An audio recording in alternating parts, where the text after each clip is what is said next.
So just a teeny bit of context, and I'll read a section. So this is the new book, the Immersive World's Handbook, and it's a design book, a handbook designed to really focus on theming and creating immersive spaces, whether you're designing theme parks or themed casinos, restaurants, and so forth. Number of different chapters. There's about 10 different interviews with designers and design firms, and if you know many of the casinos associated with Steve Wynn, actually the last interview in Chapter 10 on Tradition in the Future is with Joel Bergman, who is really the designer, the architect who has worked with Steve Wynn for most of his life. So a lot of history and interesting stuff in here that I didn't know before I embarked on this project. So I will be reading a section from Chapter 4, which is on authenticity and how to create authentic spaces. This first part is on evocation. Belief, as it is understood in religious and political contexts, always involves experience.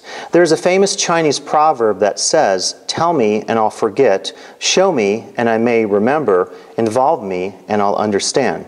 This is an amazing proverb because it nicely sums up the design choices that can be made in any space. You could design a space that just tells the guest something, like, here's why World War II started.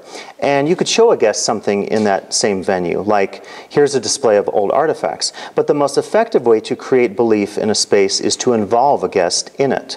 Whether this be accomplished by an epic ride, a moving film, or an amazing scenic space, the result will be the same, the immersion of the guest in that space. In order to make a place in the immersive world most compelling, it should evoke. Instead of telling someone what to do or how to feel, let that person discover for him or herself what the space is like. Evocation aims for the ultimate and most real forms of action within a space. When we speak of the involvement of someone in a world, we need to address this idea of evocation. It's a way of telling a story that evokes or makes vivid the world related in that story.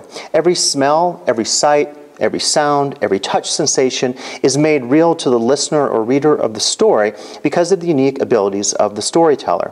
If you have ever heard a master storyteller, you probably can bring to mind a picture of what that story is.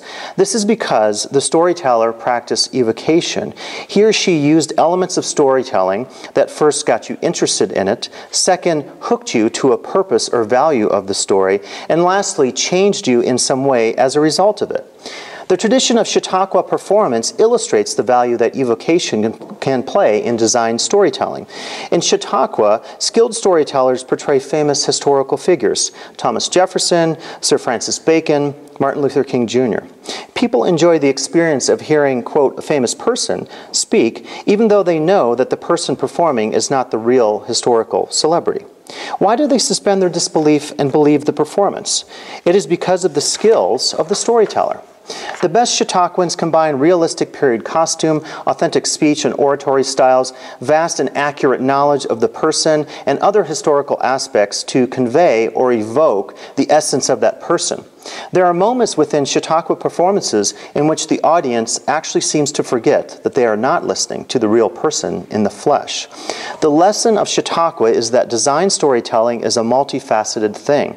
There are no easy design solutions. Evocation is ultimately about perception and feeling. If a storyteller has truly evoked the qualities of the story, the listener will be more able to fully engage with that story and the world that it evokes. But what happens when attempts at evocation and authenticity fail to live up to their potential?